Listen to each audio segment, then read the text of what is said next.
Greetings, everyone. I'm Archon, and this is the Gaming Weekly. So, what do we got today? If it wasn't immediately obvious, I'm a new channel on YouTube, and I'm planning to spend my time talking about one of my favorite things, video games, and other such things from time to time. So, let's start with something simple, namely, what makes a game good? Or actually, hold on. That's a bit too vague. So let's just talk about why Ori and the Blind Forest is good instead. So for those of you who live under this rock here with me, Ori and the Blind Forest is a 2D platforming Metroidvania game that came out on March 11th, 2015, and me, the sloth hybrid of a man that I am, have just decided to start playing it. Now, is this game so damn amazing that upon just starting it, I instantly shed my social anxiety and decided to become a YouTube superstar? Well, probably not, honestly, but it is still quite a good game. Steam reviews don't give out overwhelmingly positive to just anybody. As for why I'm playing the game now, well, you know, it's 2020, start of a new decade, so decided to try something new. But not so new that I'd risk completely failing. So I decided to stick to something I knew would turn out basically okay. Reviews for the game were well documented. Game's good. So I'll review a game people already like. To just put my opinion out there, you know. So, speaking of failure, you have no doubt noticed by now that I'm not actually that great at precision platforming. At least not yet, when it comes to this game. See, we're gonna come to one of my only complaints for the game so far, is that with the game being so goddamn gorgeous, I inherently feel like my gameplay should look the same. Being smooth and fast and stylishly running around at all times. Otherwise, I'm doing the game a disservice of sorts. You know what I mean. Well, see, the thing is, with the game looking so pretty, I feel like, at least to me, feels like combat was the last thing that was added to the game. All the exploration tools and whatnot were all added first. There's no problem with that. But the combat seems like an afterthought of sorts. As in, it didn't actually need to exist for the game to be good. But the design team decided, you know, people are getting through this a bit too fast.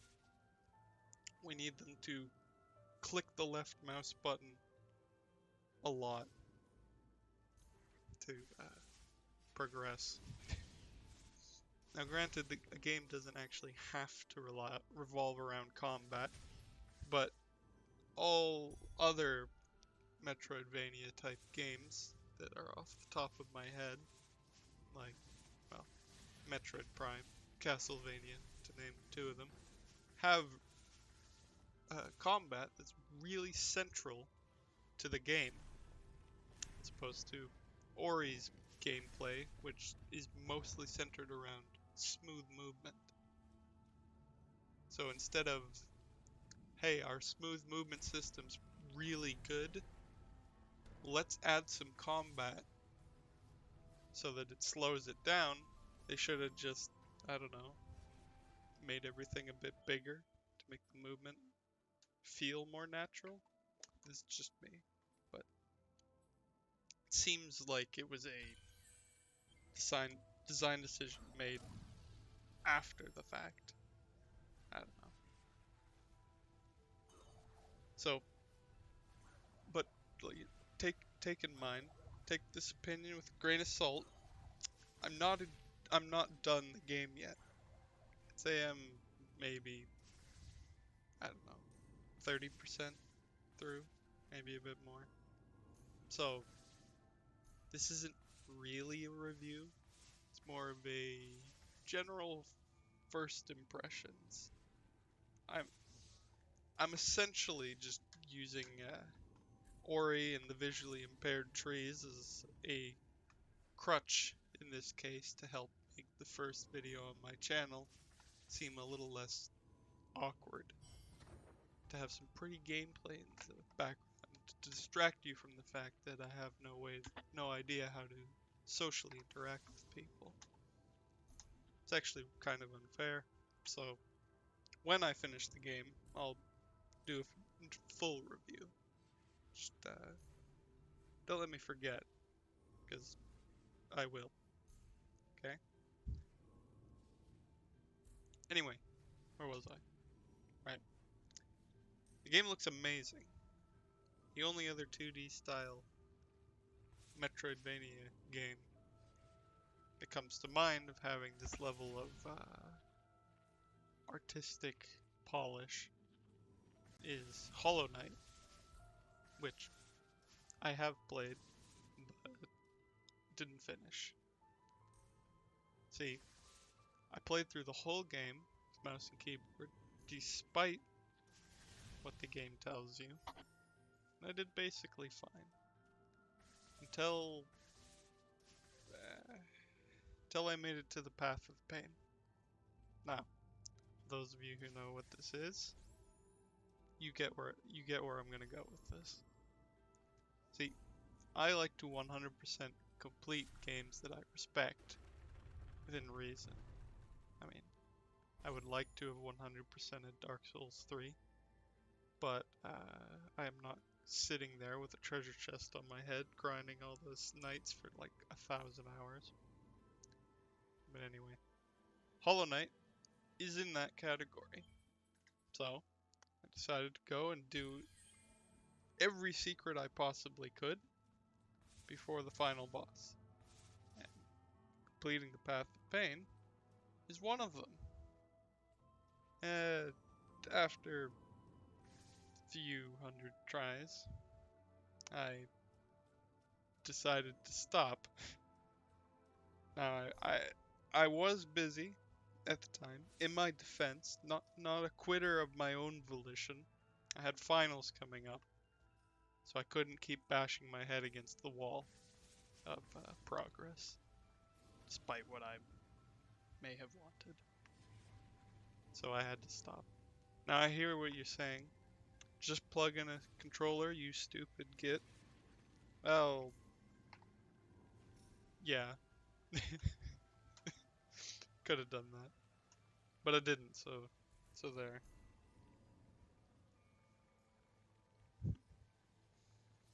But sorry. I tend to go on tangents when it comes to topics that I'm passionate about. And well, actually, it's not like I'm writing a school essay, so I can basically say whatever I want.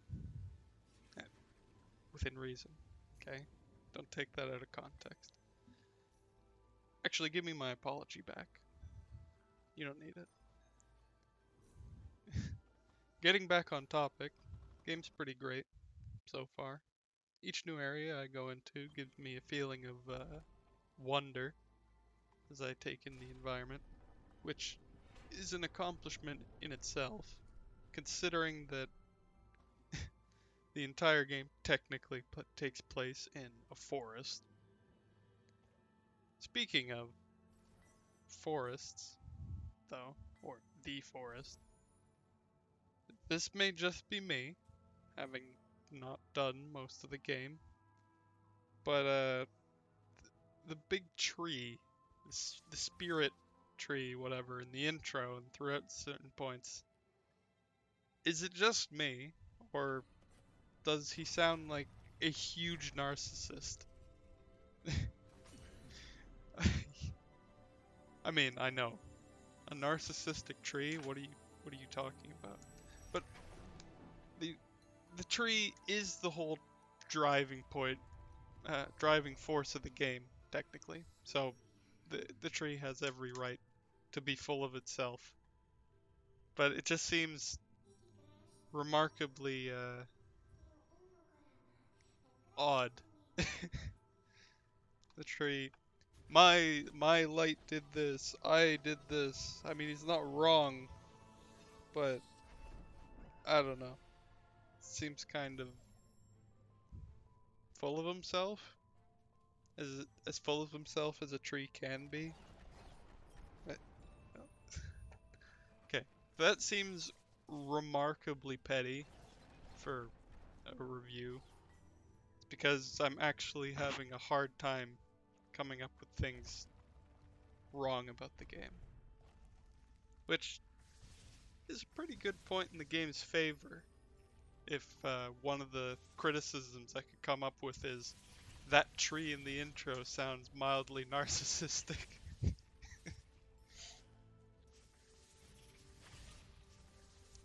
Well, I guess I should stop for now. Going more into my opinion of the game would be kind of pointless with the amount of completion that I have in it. So, this video is going to be shorter than my other reviews are going to be, considering this is just an intro to the channel. You know, an unguarded look at my personality, if you will, rather than a game review. So, I get more comfortable doing these. I'll do some more fleshed out reviews about some of my favorite games. But for the most part, that's it for now. So, to summarize initial impression, game's pretty amazing. That's about it. Game's pretty good. Put it like 10 out of 10. Well, maybe not 10 out of 10. Uh, Not many games can boast that. In fact, let's say I should probably define what my rating system's gonna be. I'd rather not be like IGN or, well, most other rating systems, where it's like, hey, this game is perfect, right? It's out of 10, it's 9 out of 10. What's wrong with it? A lot of things, but 9 out of 10. So I figure I'd divide my rating system into a few different things. Namely, like art, gameplay, story, whatnot, and give them each out of 10. So when it comes to the full review, I'll be using that just to be fair to every aspect of the game. Give it a more personalized look. But uh, that's it for now. Now, don't forget to click the buttons below, you know the ones, to enable my continued existence on the platform. I'll see you soon. Bye.